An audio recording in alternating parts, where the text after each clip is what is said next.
नमस्कार विद्यार्थी मित्रांनो, मी महेश जंजिरे MPSC विक्ट्री या आपल्या यूट्यूब चॅनलमध्ये तुमचं खूप स्वागत करत आहे. तर आज आपण प्रश्नपत्रिका विश्लेषण आणि सराव या सिरीजमधील पुढील लेक्चर पाहणार आहोत. यामध्ये आपण घटना निर्मिती पार्ट 2 पाहणार आहोत. याआधी आपण 2 लेक्चर अपलोड केलेले आहेत, ते तुम्ही अवश्य पाहावे. त्यावरून तुमचा बेस तयार होईल आणि या टॉपिक्सवरती आयोग दरवर्षी प्रश्न विचारत असते. म्हणून हे लेक्चर तुम्ही शेवटपर्यंत नक्की पहा. तर हे लेक्चर कोणाला उपयुक्त असणार आहे? जे विद्यार्थी राज्यसेवा, संयुक्त परीक्षा, वनसेवा इत्यादी MPSC कडून घेतल्या जाणाऱ्या सर्व परीक्षांची तयारी करत आहे. तर तुम्ही इथे माझ्याबद्दल वाचू शकता. आजच्या लेक्चरमध्ये आपण काय पाहणार आहोत? तर घटना निर्मिती पार्ट 2. त्यावरती आयोगाने विचारलेले प्रश्न जे की मल्टिपल एक्झाममध्ये विचारलेले असतील आणि त्यांचा कसा आपण सहज संबंध लावायचा. त्यानंतर शेवटचं समरी. तर आपण सुरू करूया. टॅक्स असिस्टंट मुख्य 2018ला हा प्रश्न विचारला होता की खालीलपैकी कोणती वैशिष्ट्ये आणि त्याचे स्रोत हे जुळत नाही. तुम्ही प्रश्न पाहिला असेल. जर पाहिला असेल तर त्याचं उत्तर कमेंट बॉक्समध्ये सांगा. आता आपण प्रश्न सोडवूया की खालीलपैकी कोणती वैशिष्ट्ये व त्याचे स्रोत जुळत नाही. मी तुम्हाला सांगितलं होतं की आयोग बऱ्याचदा आपली गफलत करतं की तिथे नाही, चुकीचे देतं, तर त्याला सर्कल करायचा आणि आपली सिली मिस्टेक जी असते ती इथे होऊन द्यायची नाहीये. ओके. तर पुढे पहा. पहिलं स्टेटमेंट होतं ब्रिटिश राज्यघटना कायद्याचे अधिराज्य, हे बरोबर आहे. त्यानंतर ब्रिटिश राज्यघटनेकडून कायद्याने घालून दिलेली पद्धती हे आपण घेतलेली नाहीये, त्यामुळे हे उत्तर चुकीचं आहे, म्हणजे ऑप्शन 2 आहे. तरी आपण पुढचे पाहूयात. अमेरिकन राज्यघटनेकडून आपण कायद्याची योग्य पद्धती म्हणजे काय, ड्यू प्रोसेस ऑफ लॉ हे घेतलेलं आहे. तर ड्यू प्रोसेस ऑफ लॉ हे आपण कोणत्या जजमेंटमध्ये सुप्रीम कोर्टने मान्य केलं होतं हे तुम्ही कमेंट बॉक्समध्ये नक्की लिहा. त्यानंतर अमेरिकन राज्यघटनेकडून न्यायालयीन पुनर्विलोकन म्हणजे काय, ज्युडिशियल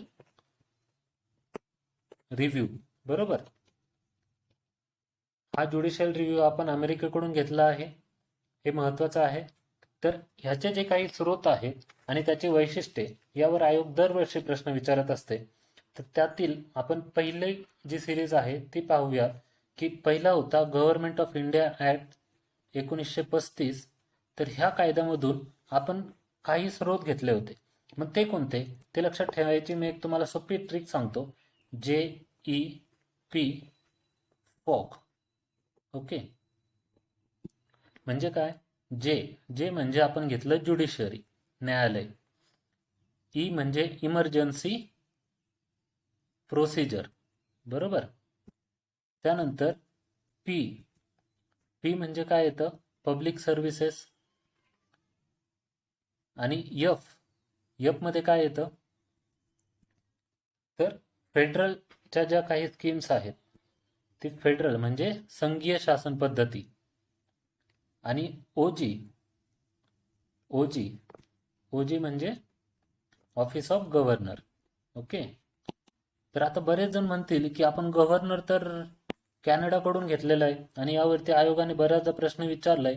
तर एक लक्षात ठेवा की यामध्ये बऱ्याच आपली गफलत होऊ शकते. तर ऑफिस ऑफ गव्हर्नर हे कोणाकडून घेतलंय, तर गव्हर्नमेंट ऑफ इंडिया ऍक्ट जो आहे 1935चा त्यामधून घेतलंय. आणि गव्हर्नरची जी अपॉइंटमेंटची जी प्रोसिजर आहे, ओके, अपॉइंटमेंटची जी प्रोसिजर आहे ती आपण कुठून घेतली, कॅनडाकडून घेतली. म्हणून यात चुकी नाही करायची, कारण बऱ्याचदा आयोग काय विचारतंय याकडे लक्ष द्या आणि त्यानंतर प्रश्न सॉल्व्ह करा. नाहीतर आपण इथे सिंपल यामध्ये मिस्टेक करून येऊ शकतो. तर अशाच अजून काही ज्या ट्रिक्स आहेत, ज्या वेगवेगळ्या देशांकडून आपण वेगवेगळे जे काही वैशिष्ट्ये घेतली आहेत त्याच्या ट्रिक्स मी आपल्या टेलिग्राम चॅनलवरती अपलोड करत असतो. तर त्याचं नाव आहे MPSC विक्ट्री. येथे जाऊन तुम्ही नक्की जॉईन करा आणि इथे या वेगवेगळ्या ट्रिक तुम्हाला भेटून जातील. तर पुढचा प्रश्न पाहूयात. तर ASO पूर्व 2015चा प्रश्न आहे की संविधान सभेबाबत खालील कोणती विधाने सत्य आहेत. तर पहिलं स्टेटमेंट होतं की ती प्रौढ मताधिकारावर आधारित नव्हती, हे बरोबर आहे, कारण ती लिमिटेड अडल्ट फ्रँचायझीवर होती आणि सार्वभौम मताधिकारावर ती अवलंबून नव्हती. का? कारण इथे फक्त PET हे एक ट्रिक लक्षात ठेवा, पेट म्हणून, की ज्यांच्याकडे प्रॉपर्टी, एज्युकेशन आणि टॅक्स या गोष्टी आहेत तर तेच लोक मतदान करू शकत होते. जसं भारताला स्वातंत्र्य जे प्रांतीय मंडळे होती त्यांच्या थ्रू ही अप्रत्यक्षपणे निवडली गेली होती. यात ब्रिटिश भारतात 292 जागा देण्यात आल्या होत्या. तर आपण पाहिलं होतं की टोटल ब्रिटिश भारतात 296 दिल्या होत्या आणि त्याचं वर्गीकरण केलं तर 292 आणि 4 यातील हे 4 कोणते होते? Chief commissioner province. म्हणजे आपण पाहिलं होतं एक ट्रिक ABCD. जर तुम्ही मागचे लेक्चर पाहिले असेल तर आतापर्यंत ही तुमची ट्रिक पाठ होऊन गेली असेल. हे ABCD कोणते प्रांत आहेत? तर अजमेर, बलुचिस्तान, कुर्ग आणि दिल्ली हे लक्षात ठेवा. त्यानंतर ब्रिटिश भारतात 292 हे झालं आपलं. त्यानंतर चौथं स्टेटमेंट, ती विविध समित्यांद्वारे कार्य करत असे. हे बरोबर आहे कारण त्यात बऱ्याचशा कमिट्या होत्या त्या आपण पाहणार आहोत. तर यावरून काय होतं, आन्सर कोणतं बरोबर आहे? अ आणि ड. ओके, अ आणि ड बरोबर आहे, मधले दोन चुकीचे होते. पुढचा क्वेश्चन टॅक्स 2016 चा प्रश्न आहे. तर 4 डिसेंबर 1946 रोजी दिल्लीमध्ये कॉन्स्टिट्यूशन हॉल मध्ये घटना समितीची पहिली बैठक भरली होती. त्या हॉलला आता डॅश डॅश म्हणतात. तर हे लक्षात ठेवा की त्या हाऊसला आता पार्लमेंट हाऊसचा सेंट्रल हॉल म्हणतात. जर तुम्ही जुने प्रश्न जर सॉल्व्ह केले तर तेव्हा आयोग कधी कधी काही वेगळे प्रश्न विचारते आणि ते वेगवेगळ्या सोर्सेस मधून विचारलेले असतात. तर हे सोर्सेसचा पण अभ्यास आपल्याला जुन्या प्रश्नपत्रिकेतून होतो. म्हणून काय, तुम्ही जुनी प्रश्नपत्रिका ही वारंवार सोडवली पाहिजे. तुम्हाला डायरेक्ट या गोष्टी पाठ हव्यात. पुढचा प्रश्न पाहूया. तर राज्यसेवा मुख्य 2015ला हा प्रश्न होता की खालील विधाने विचारात घ्या. भारतीय संविधान समितीची पहिली बैठक 9 ते 23 डिसेंबर 1946 रोजी दिल्ली येथे पार पडली. तर तुम्ही पाहिलं असेल मागच्या 2 लेक्चरमध्ये मी बऱ्याचदा सांगितलं की क्वेश्चन हे रिपीट होत राहतात आणि हे स्टेटमेंट आपण जवळपास पाठ केलं होतं. मी सांगितलं होतं 9 डिसेंबर 1946 खूप महत्वाची तारीख आहे आणि ते आपल्याला पाठच करायचे आहे आणि आपण ती पाठ केली होती. ज्यांनी हे मागचे लेक्चर पाहिले नसेल त्यांनी ते नक्की पहा आणि त्यातील मेन जे MPSC स्ट्रॅटजीचे रिलेटेड जे लेक्चर आहे आपलं पहिलं, तर ते अवश्य पहा. त्यामध्ये मी तुम्हाला डिटेलमध्ये सांगितलंय की प्रश्न कसे सॉल्व्ह करायचे आणि रिपीटेड आयोग विचारण्याचा कोणता पॅटर्न आहे. ओके, तर तो पहिलं लेक्चर नक्की पहा, त्याचा तुम्हाला फायदा होईल. तर दुसरा स्टेटमेंट पाहूया. सरदार हुकुम सिंग, KT शहा, महावीर त्यागी हे भारतीय घटना समितीतील बिगर काँग्रेस पक्षाचे सदस्य होते. तर हे स्टेटमेंट बरोबर आहे.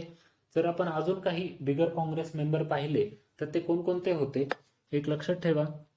सप्रू हे पण होते. बॅरिस्टर जयकर हे सुद्धा बिगर काँग्रेस मेंबर होते.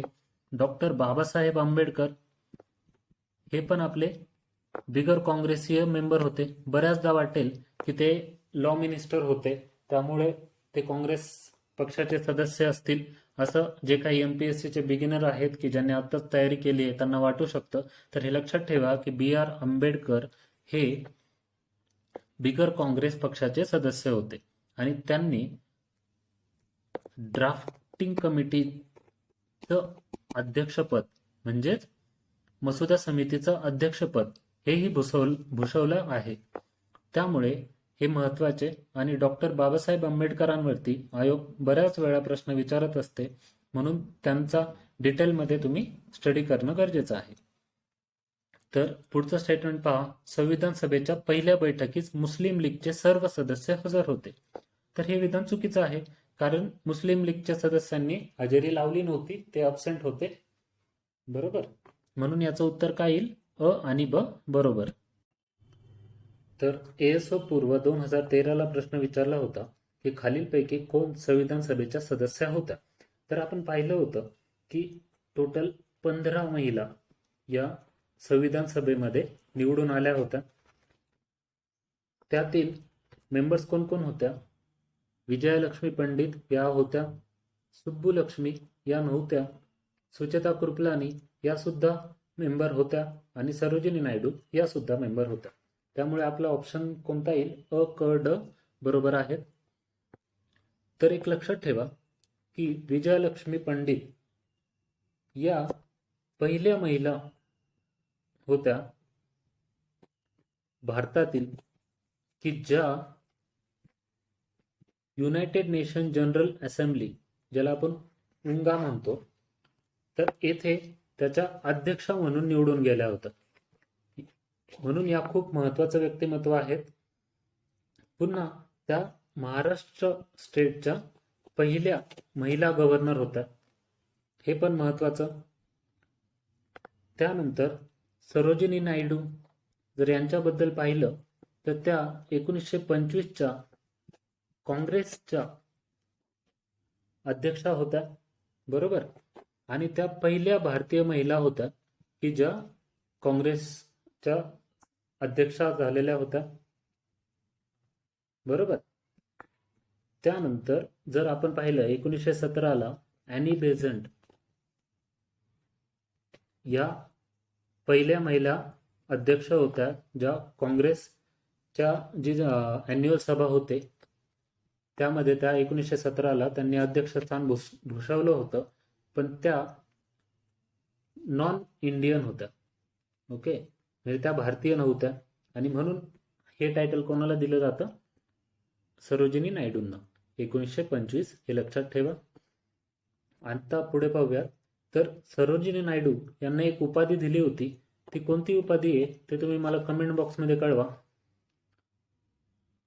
पुन्हा जेव्हा 1947ला भारत स्वतंत्र झाला तेव्हा युनायटेड प्रोव्हिन्स, म्हणजे आजचं उत्तर प्रदेश आहे, तर याच्या त्या पहिल्या महिला गव्हर्नर होत्या. आणि असं असणाऱ्या भारतातील त्या एकमेव महिला होत्या की ज्या कोणत्या तरी प्रांताच्या महिला गव्हर्नर म्हणून त्यांची अपॉइंटमेंट झालेली आहे. म्हणून हे लक्षात ठेवा.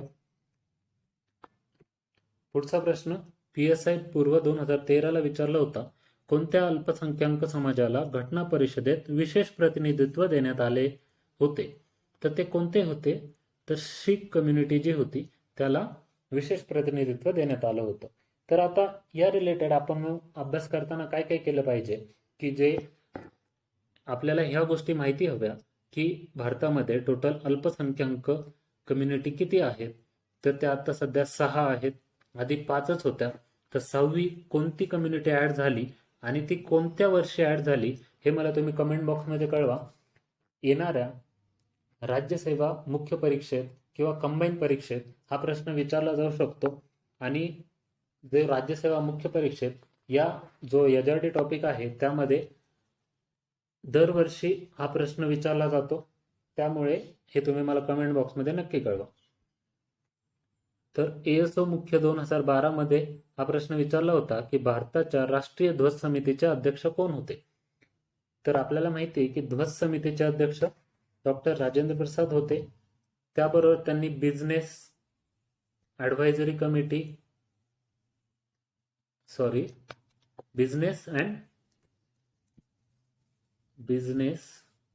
अँड स्टाफ कमिटी याचे पण अध्यक्षपद भूषवलं आहे. त्याबरोबर फ्लॅग कमिटी म्हणजे जे राष्ट्रीय ध्वज कमिटी याचे ते अध्यक्ष होते. या गोष्टी तुम्ही लक्षात ठेवा. आयोग यावरती प्रश्न विचारत राहते. परत डॉक्टर BR आंबेडकर हे आपल्याला माहिती आहे की ड्राफ्टिंग कमिटी म्हणजेच मसुदा समितीचे अध्यक्ष होते. त्यामध्ये किती मेंबर्स आहेत हे तुम्ही मला कमेंट बॉक्समध्ये सांगा. आणि ती केव्हा फॉर्म झाली होती हे सुद्धा तुम्ही कमेंट बॉक्समध्ये सांगा. त्यानंतर JB कृपलानी, तर ही जी फंडामेंटल राईट मूलभूत अधिकार उपसमिती म्हणजे फंडामेंटल राईट उपसमिती जी होती तर त्याचे अध्यक्ष JB कृपलानी होते. आणि शेवटचं सरदार वल्लभभाई पटेल, तर हे फंडामेंटल राईट जी कमिटी होती त्याचे अध्यक्ष होते. बरोबर. पुढचा प्रश्न कंबाईन क्लास C 2018ला विचारला होता की भारतातील राष्ट्रपतीद्वारे होणारी राज्यपालाची निवड पद्धती कोणत्या देशाकडून स्वीकारली आहे? तर आपण पहिल्याच प्रश्नामध्ये पाहिलं होतं आणि मी तिथेच तुम्हाला क्लिअर केलं होतं की राष्ट्रपतीची कडून होणारी राज्यपालांची अपॉइंटमेंट, कोणाची? राज्यपालांची अपॉइंटमेंट ही आपण कोणाकडून घेतली? कॅनडाकडून घेतली. आणि जर आपल्याला ऑफिस ऑफ गव्हर्नर विचारलं तर ते आपण 1935च्या कायद्यातून घेतलंय. ओके, तर इथं अजिबात कन्फ्युजन झालं नाही पाहिजे, कारण आयोग यावरती प्रश्न विचारते. आणि तुम्ही पाहिलं की पहिलाच क्वेश्चन होता आणि त्यानंतर आपण इकडे लगेच पाहिलंय 2018चा हा कंबाईनचा पेपर आहे, त्यामध्ये हे विचारलं होतं. त्यामुळे हे बायहार्ट करून टाका. पुढचा प्रश्न पाहूया. एएसओ प्री 2011चा प्रश्न आहे की पहिल्या बैठकीच्या वेळी घटना समितीचे उपाध्यक्ष म्हणून कोणाला मनोनीत करण्यात आले आहे? तर आतापर्यंत साधारणतः या टॉपिकवर आपण 3 लेक्चर झालेले आहेत. तर तुम्ही हे पाहू शकता की आयोग या रिलेटेडच क्वेश्चन हे वारंवार विचारतं की कोण कोणत्या समितीचा अध्यक्ष होता, किंवा कोणाला अध्यक्ष हे केलं होतं, कोणाला टेम्पररी प्रेसिडेंट केलं होतं, घटना समितीचे कोण अध्यक्ष होते. म्हणून या गोष्टी तुम्ही पाठ करणं खूप गरजेचं आहे. आणि यावरून तुम्हाला कळत असेल की आयोगाचा पॅटर्न कसा आहे. आपण आतापर्यंत एवढे प्रश्न सोडवले तर त्यावरून तुम्हाला आता अंदाज येत असेल आणि त्यानुसार तुम्हाला कळत असेल की बघ कोणता टॉपिक आपण चांगलं केलं पाहिजे, म्हणजे आपल्याला तिथे स्कोर होऊ शकतो. तर एक लक्षात ठेवा की पहिल्या बैठकीच्या वेळी घटना समितीचे उपाध्यक्ष म्हणून कोणाला केलं होतं, तर फ्रँक अँथनी यांना ते मनोनीत करण्यात आलं होतं. तर यातील काही ऑथर ऑप्शन्स पण पाहूया. के संथानम हे तर नव्हते, कारण संथानम कमिटी आपल्याला माहिती आहे, संथानम कमिटीने वेगवेगळे रिकमेंडेशन दिले होते, त्यानुसार आपली CVC ची स्थापना करण्यात आली होती, हे आपल्याला माहिती आहे. त्यानंतर अबुल कलाम आझाद हे स्वतंत्र भारतातील पहिले एज्युकेशन मिनिस्टर होते, बरोबर, म्हणून ते येऊ शकत नाही. जॉन मथाई यांच्याबद्दल पण आपल्याला इन्फॉर्मेशन आहेच. तर या गोष्टी आपण काय करायचं, लक्षात ठेवायच्या आणि त्या आयोग कोणत्या पॅटर्नमध्ये विचारतंय हे एकदा पाहून घ्यायचं, म्हणजे आपले प्रश्न चुकत नाही. आणि या लेक्चरच्या रिलेटेड ज्या काही ऑदर नोट्स आहेत, म्हणजे फॉर एक्झाम्पल की आपण आता सुचेता कृपलानी पाहिल्या किंवा विजयालक्ष्मी पंडितजी पाहिल्या, तर त्यांच्याबद्दल जे काही एक्स्ट्रा इन्फॉर्मेशन आहे ती मी माझ्या टेलिग्राम चॅनलमध्ये अपडेट करत असतो. तर तुम्ही टेलिग्राम चॅनलला नक्की जॉईन व्हा, तिथे या नोट्स तुम्हाला भेटून जातील. तर आता आपण समरी आणि रिव्हिजनकडे पाहणार आहोत. तर हा आपल्या लेक्चरचा एक वेगळा पैलू आहे की प्रत्येक लेक्चर नंतर आपण समरी आणि रिव्हिजन करतो. आणि याचा फायदा तुम्हाला जाणवत असेल की पहिल्या 2 लेक्चर नंतर बऱ्याच गोष्टी तुमच्या आतापर्यंत पाठ होऊन गेल्या असतील. तर एक पाहूया की पहिले ब्रिटिश राज्यघटनेकडून आपण कोणकोणत्या गोष्टी घेतल्या होत्या. तर आपण पाहिलं होतं की पार्लमेंटची जी प्रोसिजर आहे ती रूल ऑफ लॉ, बरोबर, या सगळ्या ज्या गोष्टी आहेत त्या आपण कोणाकडून घेतल्या होत्या, ब्रिटिश राज्यघटनेकडून घेतल्या होत्या. त्याबरोबर आपण पाहिलं होतं की आपण गव्हर्नमेंट ऑफ इंडिया ऍक्ट 1935 यानुसार आपण काही प्रोव्हिजन घेतल्या होत्या. ती ट्रिक कोणती होती, तर JEP फॉक, बरोबर. त्यानंतर भारतातील जी राष्ट्रपतीद्वारे होणारी राज्यपालाची जी निवड पद्धत आहे, तर ती आपण कोणत्या देशाकडून घेतली, कॅनडा, हे तुमचं आता पाठ होऊन गेलं असेल. त्यानंतर सरदार हुकुम सिंग, KT शहा, महावीर त्यागी हे भारतीय घटना समितीत बिगर काँग्रेस पक्षाचे सदस्य होते. परत भारताच्या राष्ट्रीय ध्वज समितीचे अध्यक्ष कोण होते, आपण पाहिलं की ध्वज समितीचे अध्यक्षस्थान कोणाला भेटलं होतं, तर ते कोण होते, डॉक्टर राजेंद्र प्रसाद, बरोबर.